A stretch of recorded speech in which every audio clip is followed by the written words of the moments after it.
ADD এর উদ্যোগে আসানসোলে একাধিক প্রকল্পের শিলান্যাস। আসানসোল দুর্গাপুর উন্নয়ন পর্ষদের উদ্যোগে এবার শহরের একাধিক উন্নয়নমূলক প্রকল্পের শিলান্যাস করা হলো।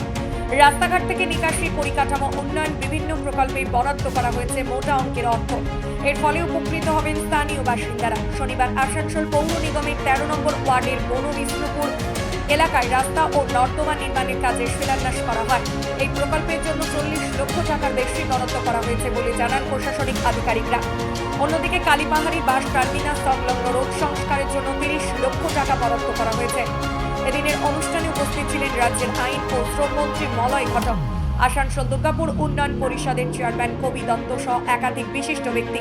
এলাকাবাসীদের সমস্যা সমাধান করতে এই পদক্ষেপ এডিডি এর চেয়ারম্যান কবি দত্ত মন্ত্রী মলয় ঘটক জানান যে খুব দ্রুততার সঙ্গেই কাজ শেষ করা হবে যাতে এলাকাবাসীদের সুফল পান। দেখুন, এটা হচ্ছে একটা লিঙ্ক রোড। এটা যে এত বড় একটা বাস টার্মিনাস, তার যে অ্যাপ্রোচ রোডটা, এটা ঠিক ছিল না।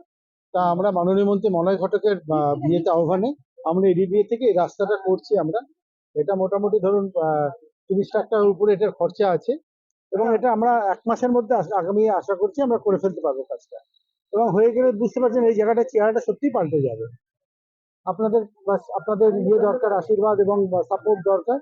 আপনারা যদি ঠিকমতো সাপোর্ট করেন, আমরা আরো অনেক কাজ এখানে ইভেন্টে করতে পারবো।